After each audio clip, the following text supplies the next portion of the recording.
എനിക്കറിയാൻ വയ്യാത്തോണ്ട് ഞാൻ ചോദിക്കുകയാണ്. ഇവിടെ തേങ്ങ ഇല്ലാത്തോണ്ടാണ് നിങ്ങൾ ദുബായിൽ നിന്ന് തേങ്ങ മുട്ടായി കൊണ്ടുവരുന്നത്? അല്ല, അവിടെ തെങ്ങുണ്ടോ? അവിടെ ഇല്ലല്ലോ. തേങ്ങ മുട്ടായി കോപ്പറ മുട്ടായി എനിക്കറിയാൻ ചോദ്യമേ. എനിക്കറിയാൻ വയ്യാത്തോണ്ട് ഞാൻ ചോദിക്കുകയാണ്.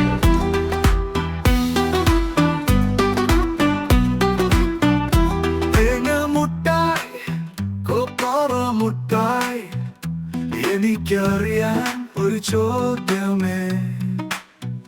മെനഞ്ഞിട്ട് ചോദിക്കുവാൻ വല്ലവരും പറയാ ഇവിടെ തേങ്ങ ഇല്ലെന്നോ.